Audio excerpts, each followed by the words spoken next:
It was an ordinary Tuesday, the kind nobody remembers afterward, when Emma felt someone pull out the chair beside her in the empty conference room on the 4th floor of Cobalt Analytics, the marketing firm where she'd worked for the last 3 years.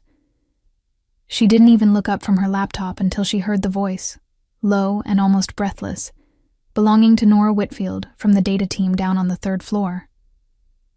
"I like you," Nora said, and then she just sat there, hands pressed flat against the table, like she needed something solid to hold on to. Her knuckles pale, her eyes fixed on some invisible point near the center of the table instead of on Emma's face. Emma froze completely. The cursor kept blinking on her screen, her coffee kept cooling in its paper cup, and the whole world seemed to stall out for a second that lasted far too long. She opened her mouth to say something. Anything. But before a single word could form, Nora stood up and walked out of the room, leaving the door swinging softly behind her, the hallway noise rushing back in like a held breath finally released. If you're confused right now, that's fair. Emma was too. And to understand how 2 women who barely exchanged a good morning in the break room ended up sitting together in that conference room, saying the kind of sentence that isn't supposed to happen on a random Tuesday afternoon, it helps to rewind a little, back to who Emma actually was before any of this started, and back to the version of Nora that Emma thought she knew, which turned out to be barely anyone at all. Emma was the kind of person every office in America seems to have exactly one of, the one everyone greets by name in the hallway, the one management calls in whenever a difficult client needs smoothing over, the one who ends up dead center in every group photo at the company holiday party, smiling like she means every bit of it. She liked being that person, or at least she'd always assumed she did, until sometime in the last few months she noticed a pattern she suddenly couldn't unsee. Nobody ever really asked how she was doing anymore. They only ever asked how the account was going, whether the numbers were up, whether the client was happy, and it was into exactly that blind spot in her own life, the one she hadn't even known was there, that Nora had walked, quietly, without any warning at all, the way the most important things in a person's life tend to arrive, sideways, uninvited, and completely unplanned. Before this goes any further, a quick aside, because I did promise to keep you in the loop along the way. If you're enjoying this story, and you want to see exactly how it plays out, you already know what to do. Hit that like button, subscribe to the channel, and turn on notifications, because there's a brand new story like this one waiting here every single week. And I'll go ahead and say it now. This particular story has a turn in it that I genuinely did not see coming, and I don't think you will either. How many of you have spent months standing right next to somebody without ever really seeing them? Drop it in the comments below, because if you think about it, that's basically the whole story right there. Now, back to Emma. Nora worked 1 floor down in the data and systems department, the kind of department most people over in sales and client relations didn't even realize existed inside their own building, tucked behind a badge-only door nobody bothered to ask about. She never showed up to happy hour on Fridays. She was never in any of the celebration photos that got pinned to the office Slack channel. She was never once mentioned by name in the quarterly wins meeting, even on the weeks when she, alone, working quietly at her desk with headphones on, had fixed the exact system failure nobody else on either floor could figure out.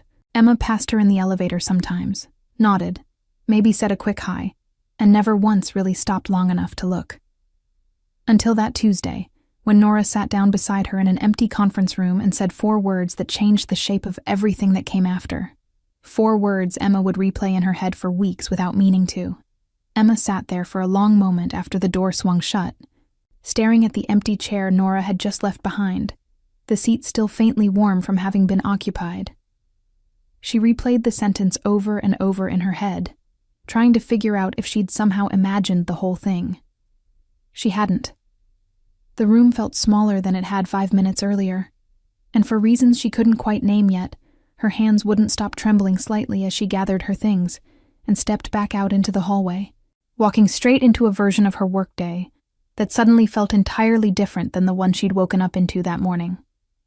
Emma didn't sleep well that night, and it had nothing to do with sadness or discomfort. It was simply that she couldn't stop replaying the scene. Nora sitting down, saying those words, standing back up and walking out before a single response could exist. It felt strange to feel this much noise in her head over 4 words spoken by someone she barely knew, someone whose last name she'd had to think twice about before she was sure she had it right, someone she'd probably passed 100 times without a second glance. The next morning, she told Jess everything over coffee in the break room, because Jess had been her closest friend at Cobalt Analytics since her very first week there, and was the only person who had actually seen Emma cry in the last 5 years. Wait, hold on. Nora from Data, the one nobody ever sees at lunch? Jess asked, her eyebrows already halfway up her forehead, her fork still hovering over her plate like the whole conversation had frozen it in place. That's the one, Emma said, and watched Jess set the fork down slowly, wearing the exact expression of someone who already suspected something her friend hadn't figured out yet. And what did you say back? Jess asked, leaning forward now, fully invested. Nothing, Emma admitted. She left before I could.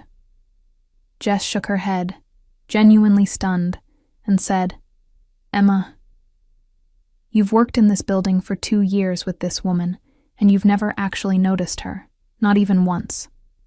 The question landed harder than Jess probably meant it to, sitting there in the middle of the table between them like something neither of them wanted to pick up first.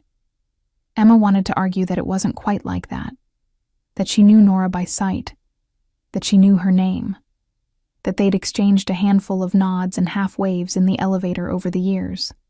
But trying to actually build that sentence out loud, she realized she didn't have much more material to work with than that, and that bothered her far more than it probably should have, considering how small a thing it seemed on the surface. She'd always known she was the office favorite, the one everyone greeted first, the one invited to every happy hour and every birthday cake in the break room, the one who handled the difficult client and quietly collected the credit for it afterward, without ever asking for it directly. She liked being seen that way, or she'd always assumed she did, right up until this exact moment, when she was forced to admit that being seen constantly by everyone had somehow meant never really needing to look at anyone else in return. Jess, for her part, wasn't about to let the moment pass without commentary, and launched into a full recounting of every time she'd personally seen Nora quietly solve a problem that made someone else look brilliant in a meeting, ticking examples off on her fingers like she'd been keeping a private list for months without telling anyone, least of all Emma, who was starting to realize just how much she'd missed, simply by never asking the right questions of the right people. I'm going to start paying attention, Emma said, mostly to herself, staring down into her coffee cup like it might have an answer written somewhere near the bottom. Oh, you're going to pay attention, all right, Jess said, laughing, clearly far too entertained by the whole situation already. I want daily updates. I mean it. Every single detail, starting tomorrow morning, no exceptions, and no skipping the boring parts either, because I have a feeling none of this is going to stay boring for very long. Emma laughed too, though something in her chest didn't quite settle the way it usually did after a joke landed clean. She kept thinking, on and off through the rest of that day, about the way Nora's hands had looked pressed flat against the conference table, pale-knuckled and rigid, and about how quickly she'd left afterward, like she'd been bracing herself for silence the whole time, and hadn't been wrong to expect exactly that. She thought about it again on her drive home, stopped at a red light 2 blocks from her apartment, replaying the sound of Nora's voice saying those 4 words, low and steady, despite how clearly nervous she must have been to say them at all. It occurred to Emma, somewhere around the second replay, that she couldn't actually picture Nora's laugh, or her handwriting, or what she talked about when she wasn't fixing something broken for someone else's benefit. By the time she got home that evening, Emma had made a small, quiet decision, without fully realizing she was making it. She was going to look, really look, at someone she'd walked past for 2 years without ever once truly seeing. And she was going to start tomorrow, whether or not she had the first idea what she was looking for. Hi, it's Lena. A quick reminder before we continue. If you like light romance stories with more depth and development than what fits in the videos here on the channel, on my Patreon, there's a complete library of exclusive stories you won't find anywhere else. These are different stories, with more room to explore the characters and their feelings. The link is in the description. Now, back to the story. Emma started paying attention, and what she saw surprised her more than she expected it to. In Tuesday's status meeting, when the client reporting system crashed for the third time that week, and nobody in sales had the faintest idea what to do about it, it was Nora, tucked into the corner of the room, half hidden behind her laptop screen, who fixed the entire thing in 3 quiet sentences, without standing up, without raising her voice, without asking anyone to notice. The manager thanked the data folks in a vague, general way, glancing at the wrong side of the room entirely, and moved straight on to the next agenda item like nothing unusual had happened at all. Nobody else seemed to notice. Emma noticed. She noticed the particular way Nora held her coffee mug with both hands, even after it had gone lukewarm, and the way she laughed quietly to herself at something on her screen that no one else in the room could see. She noticed that Nora stayed later than almost everyone else in the building, but never complained about it, never mentioned it, never seemed to expect any kind of recognition in return for the extra hours. It was as if Nora had built an entire life around being overlooked, and had, at some point, long before Emma ever paid attention, simply stopped expecting that to change. That realization landed somewhere uncomfortable in Emma's chest, a small ache she couldn't quite name, sitting there at her desk long after the meeting had ended, and everyone else had moved on to their next task without a second thought. She tried to strike up a conversation twice that week. The first time, she chickened out and ended up talking about the weather. Of all things, standing awkwardly by the coffee machine while Nora waited for her mug to fill. The second time, she asked Nora directly about the system she'd fixed, and watched something shift in her expression. Not because of the question itself, exactly, but because someone had finally thought to ask it in the first place. "Nobody ever asks how I actually fixed things," Nora said, sounding a little surprised by her own voice, like she hadn't expected to say it out loud. "They just ask if it's fixed yet." She said it without bitterness, more like she was simply stating a fact she'd made peace with a long time ago, the way someone might mention the weather or a bus schedule, something true and unremarkable and slightly sad all at once.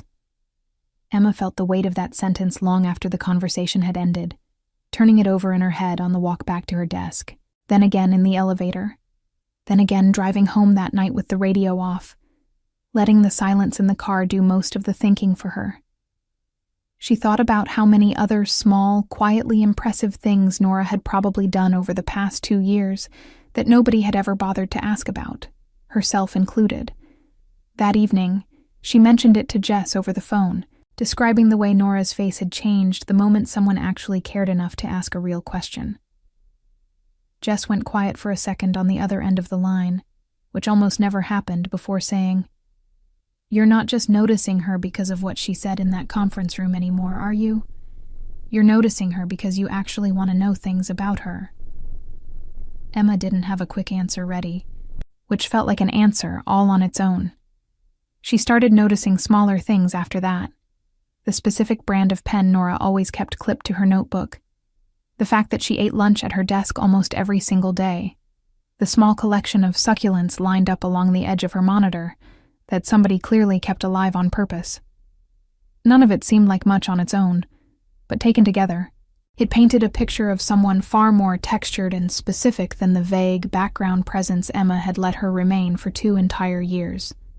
She even started noticing the small rituals of Nora's mornings, the way she arrived exactly 9 minutes before the rest of the floor, headphones already on, coffee already poured from the machine on the 3rd floor, rather than the nicer one upstairs that everyone in sales preferred, as if she'd long ago decided it wasn't worth crossing paths with people who wouldn't remember her name anyway.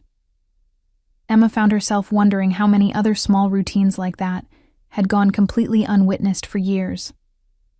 By the end of that week, Emma found herself glancing toward the 3rd floor more often than she had any real reason to, catching herself mid-glance more than once, and not particularly minding that she was, even when Jess caught her doing it too and simply raised an eyebrow without saying a single word, which somehow felt louder than if she'd said something outright.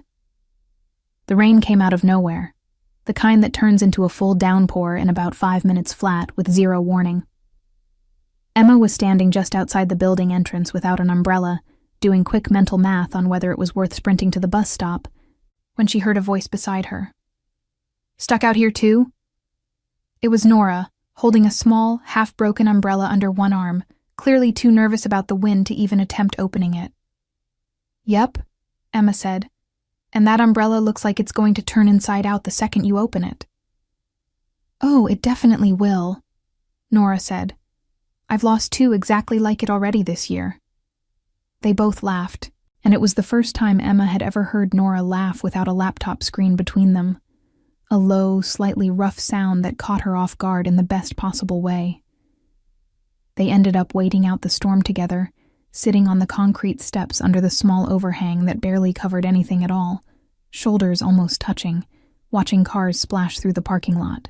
Nora talked about an impossibly complicated board game she played with her younger brother every single Sunday without fail, about how much she hated early morning meetings, about an old science fiction show she still watched alone because nobody else she knew had any interest in it whatsoever. Emma realized, listening to all of it, that she was laughing more in those 20 minutes of rain than she had in entire weeks of forced office happy hours combined. There was something about the cadence of the way Nora told a story, the small pauses, the dry, understated delivery, the way she seemed almost embarrassed by her own punchlines, that made everything land twice as hard, and Emma found herself leaning in without meaning to, chasing the next sentence before the last one had even finished landing. "You're funny," she said, genuinely startled by the observation. "People usually don't stick around long enough to find that out," Nora answered, without any bitterness in her voice at all. Just stating a fact, the way she'd stated the fact about nobody asking how she fixed things.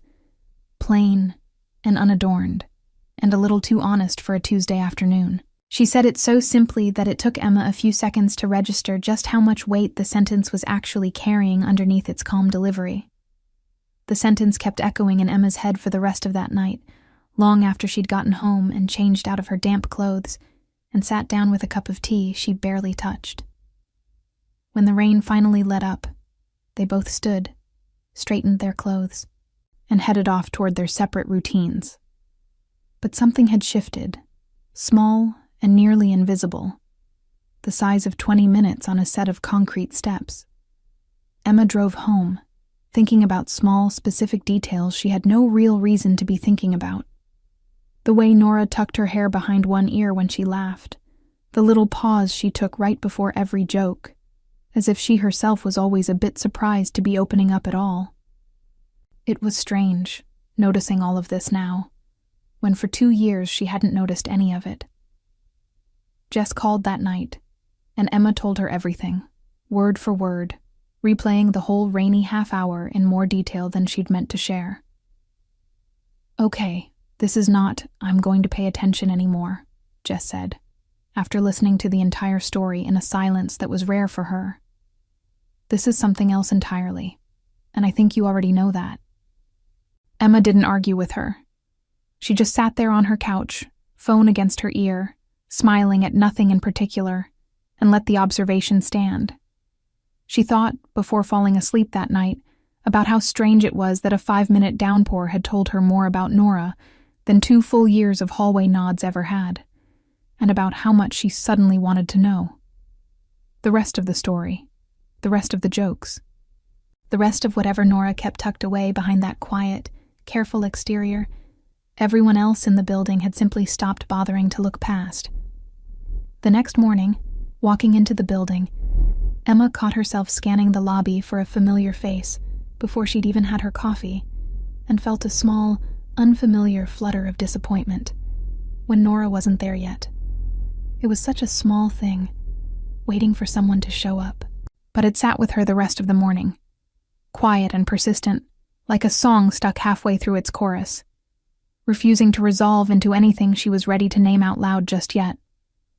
It was by pure accident that Emma found out about the rest of it. She needed to borrow a highlighter and opened, without thinking twice, the top drawer of Nora's desk, while Nora happened to be away from her seat at the time.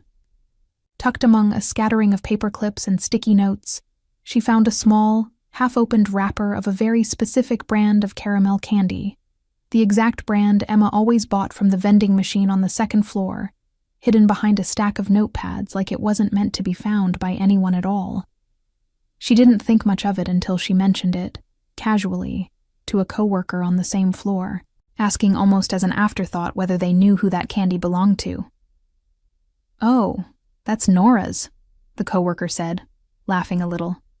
"She always leaves one of those on your desk on your bad days. Haven't you noticed? It's always exactly the right day, too. I figured you already knew." Emma hadn't known, not even slightly, and the realization landed somewhere strange and heavy in her chest. She did the math in her head, scrolling back through the last several months, and remembered finding that exact candy on her own desk on at least 3 separate occasions, always on days when she was completely exhausted, or had just gotten chewed out unfairly by a difficult client, or simply looked worn down in a way she thought she'd been hiding well. She had assumed, at the time, that it was leftover candy from someone cleaning out a drawer, or a coincidence, nothing more. She had never once imagined that someone was paying that much attention, quietly, consistently, without ever once mentioning it or expecting anything back in return, which somehow made the gesture land even harder now that she finally understood what it had actually been. She told Jess over lunch that same day, still visibly a little stunned by the whole thing.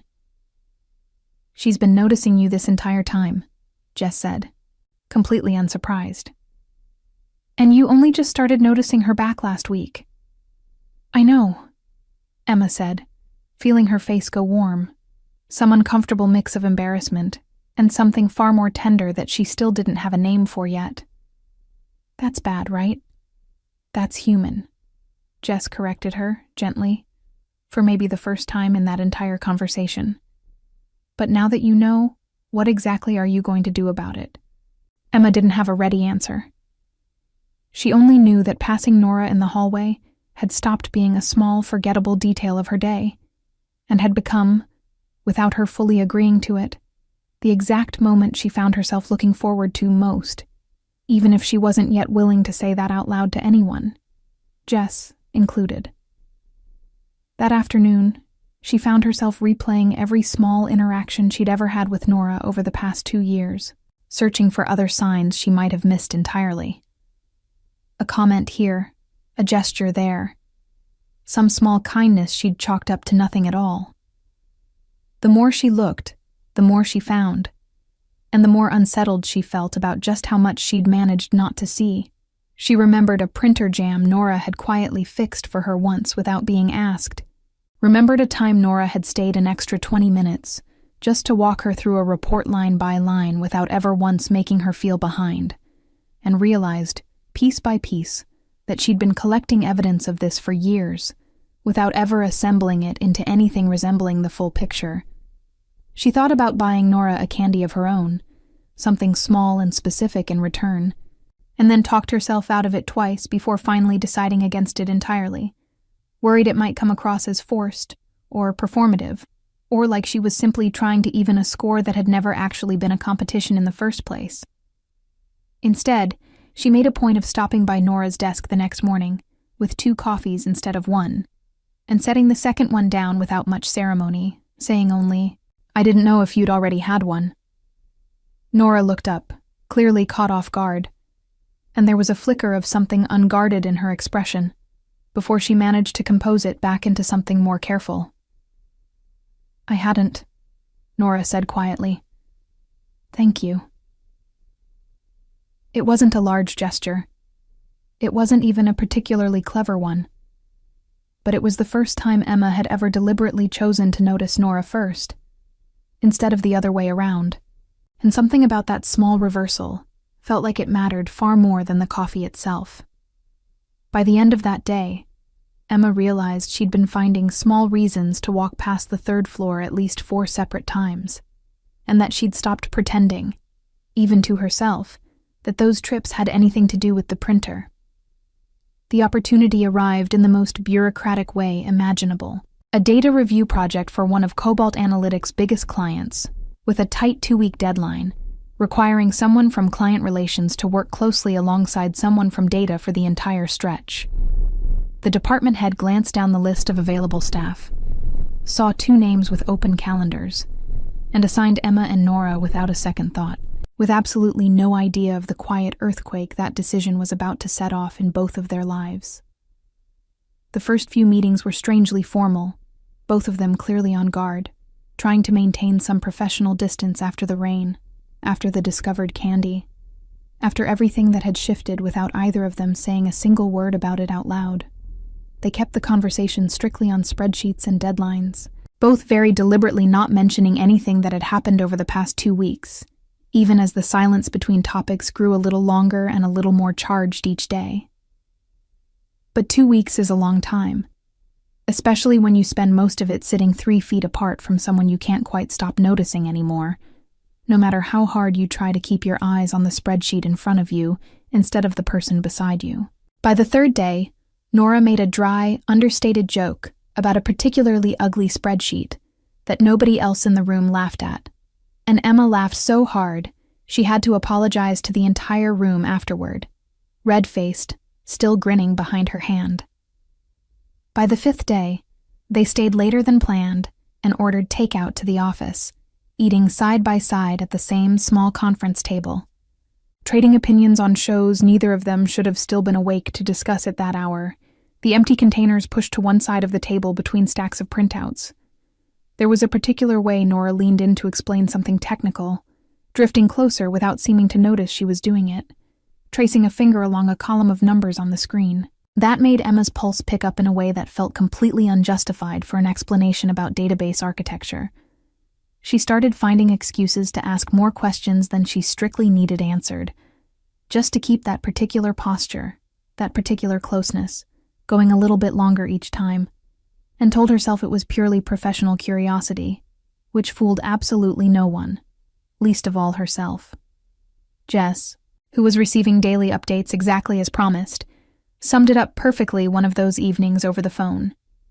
"You talk about Nora the way people talk about someone they're falling for," she said, not unkindly, just matter of fact about it.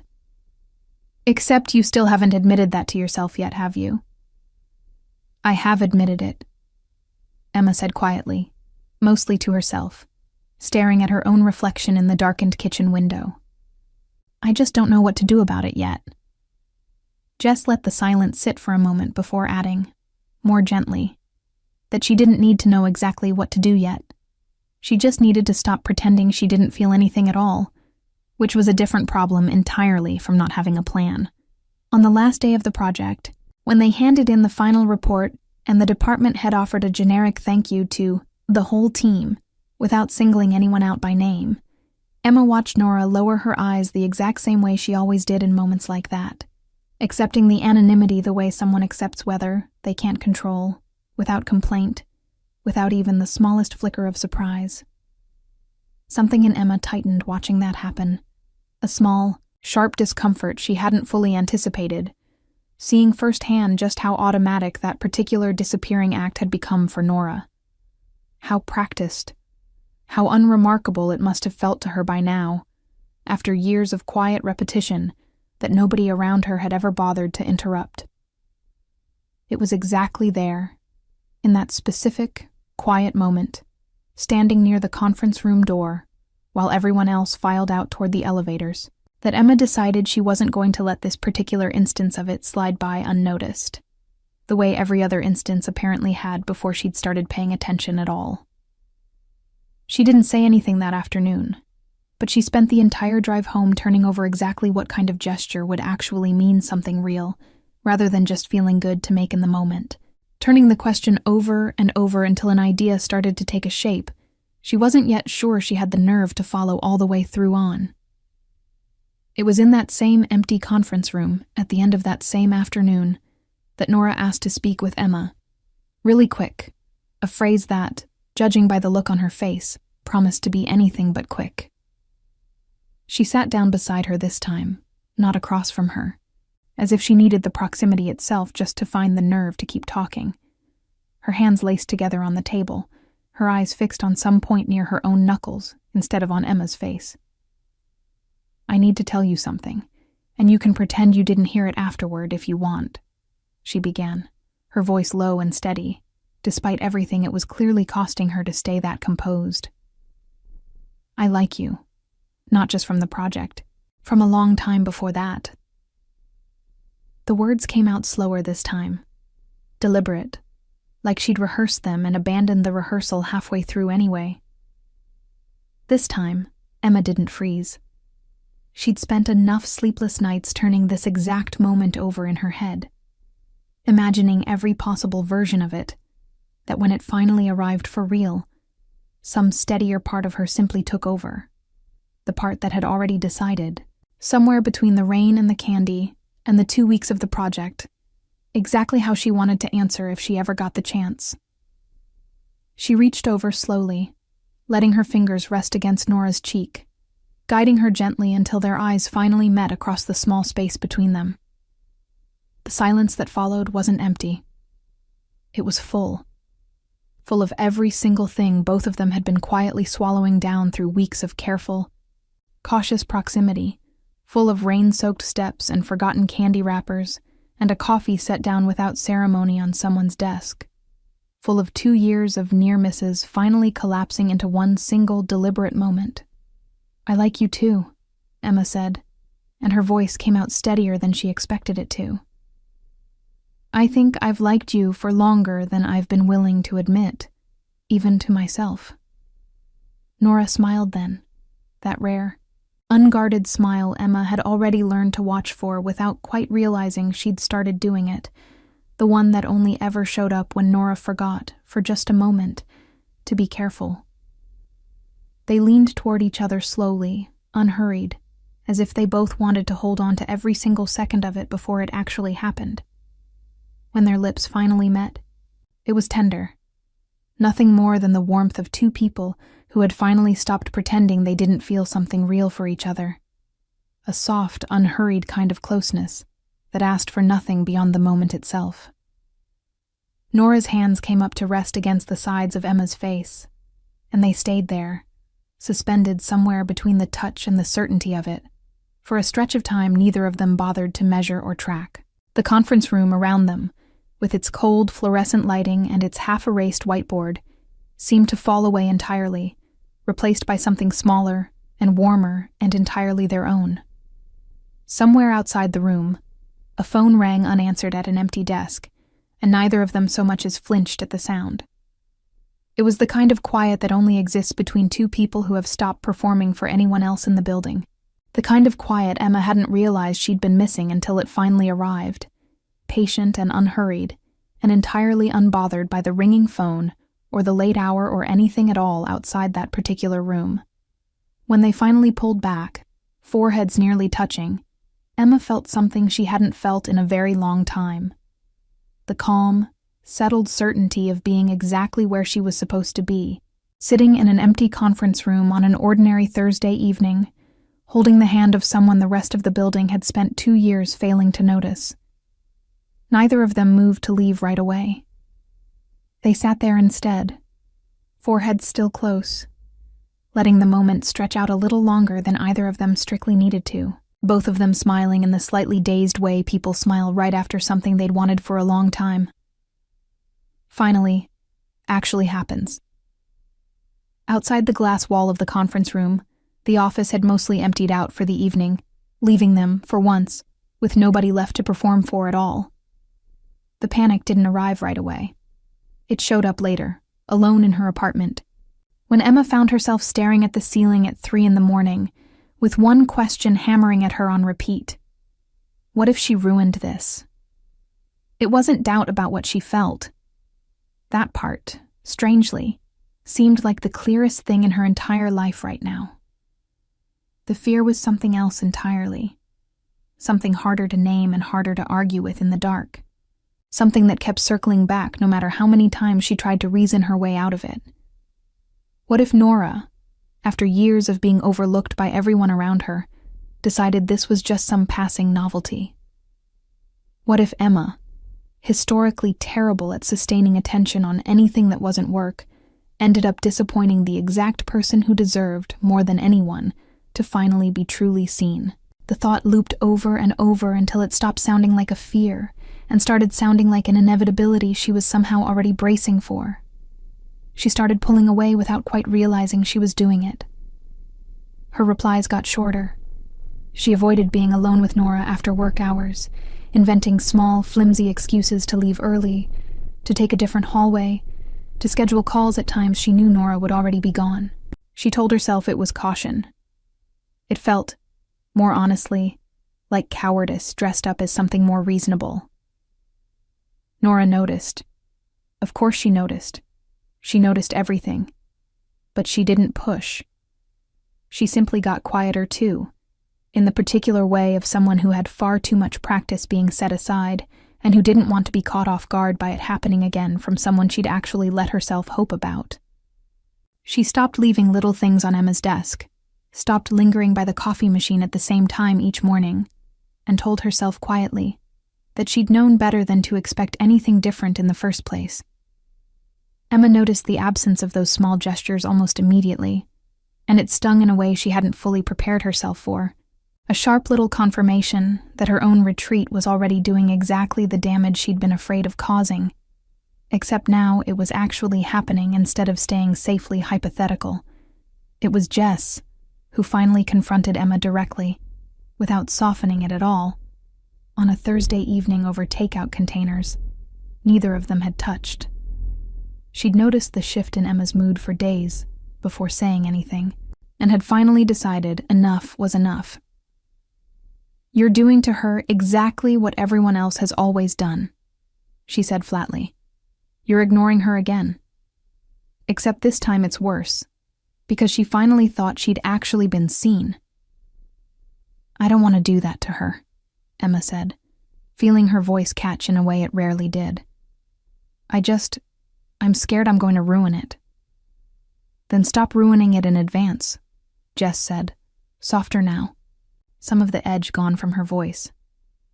"You're not actually scared of liking her. You're scared you're not good enough to deserve this. And that's not about Nora at all. That's about you." The sentence landed hard, the way only truth spoken by someone who actually knows you tend to land, cutting straight past every excuse Emma had been quietly assembling for the past week. She sat with it for a long time after Jess left, turning it over, unable to argue with a single word of it no matter how badly she wanted to. She thought about every relationship she'd ever half committed to, every time she'd stepped back the moment things started to feel like they actually mattered, and realized, with a kind of quiet horror, that this particular pattern hadn't started with Nora at all. It had just never mattered enough, until now, for her to actually notice it in herself. She thought about a college relationship she'd let quietly fade rather than fight for, and a friendship she'd let drift for reasons she'd never fully examined at the time, and wondered how many other people had walked away from her assuming they simply hadn't mattered, when the truth had always been closer to this. She stayed up most of that night again, but this time the thoughts moved in a different direction entirely, not toward hiding, but toward figuring out exactly what it would take to fix what she'd already started to break, and whether she still had time left to do it, before Nora quietly decided she'd been foolish to hope in the first place. By morning, she had the beginning of an idea, still rough and unfinished, but enough of one to get her out of bed with something closer to purpose than dread for the first time in days. It wasn't going to be a quiet, private apology. Whatever she did next needed to undo the damage in the same size it had been done, which meant it couldn't stay small or hidden the way her retreat had been. Emma asked to speak at Friday's all-staff meeting, something she had never once done before in 3 years at the company, which surprised even the department head enough to raise an eyebrow when the request came in through his assistant. She spent the 2 days beforehand rehearsing what she wanted to say, crossing out anything that sounded like an excuse, determined to say it plainly instead of dressing it up as anything softer than what it actually was. Standing in front of the entire floor, sales and data together in the same room for the first time in months. She laid out, in careful detail, exactly who had actually solved the system failure weeks earlier. She talked through the client project, walked through every solution Nora had quietly delivered without ever once receiving credit for any of it, name after name of the exact problems Nora had fixed while everyone else in the room had simply moved on to the next agenda item. She kept her voice steady even as she felt her own face heat up, determined to get through every last detail without softening a single part of it. "I took credit for work that wasn't mine," Emma said, looking directly at Nora, who had gone pale and was clearly trying to figure out where to look that wasn't back at her. "And I did that for far too long without even realizing it, because I never once stopped to actually look at who was standing right beside me the whole time. That changes starting today." The room went quiet for a second. The specific, uncomfortable kind of quiet that happens when somebody says a truth. Everyone else in the room had been carefully avoiding saying out loud. Then someone started clapping, and others followed. And Nora sat there frozen, eyes glistening, clearly not entirely sure what to do with whatever she was feeling in that exact moment. After the meeting ended, Emma found her in the hallway near the elevators, both of them slightly out of step with the rest of the crowd filtering back toward their desks. "That wasn't just about giving you credit," Emma said, her voice more exposed than anything she'd said out loud in years. "That was about showing you I'm not going to keep pretending I don't see you, or that I don't like you. I was a coward these last few weeks, and I'm sorry." She said it plainly, without hedging, watching Nora's face carefully for any sign of how the words were landing, bracing herself for whatever answer came back. Nora stayed quiet for a moment, processing everything at once. "You didn't have to do that in front of the entire company," she finally said, still visibly stunned by the whole thing. "I did, actually," Emma answered, "because it was in front of everyone that you spent years being overlooked. So it needed to be undone in front of everyone, too. Not quietly. Not in a corner where nobody else would ever know it happened." Nora looked at her for a long moment, something shifting visibly behind her expression. Years of quiet resignation slowly giving way to something warmer and far less guarded. "I don't really know what to say to that," she admitted finally. A small, disbelieving laugh escaping her, despite everything. One hand pressed briefly against her own chest, as if she were trying to keep something from spilling out too fast. For a second, neither of them said anything else, just stood there in the busy hallway letting the moment settle, co-workers filing past on either side without either of them paying much attention to any of it, both of them fully aware, for maybe the first time, that neither one wanted to be anywhere else. "You don't have to say anything yet," Emma said, reaching for her hand right there in the hallway, in full view of anyone who happened to walk by. "I just needed you to know I meant it. All of it. Starting now. And not just for one Friday afternoon." A couple of co-workers passed by on their way to the elevators, slowing their steps just slightly, clearly registering the sight of the two of them standing there holding hands in plain view, though neither Emma nor Nora bothered to acknowledge it or pull away. It felt, for the first time in weeks, like something worth being seen for exactly what it was, rather than something to manage or explain. They stood there together for a while, ignoring the occasional coworker who glanced their way with open curiosity, both of them finally choosing, in the middle of an ordinary workday, to stop hiding something that had clearly stopped being anyone's business but their own. 3 months later, Emma found herself actually looking forward to arriving early at the office.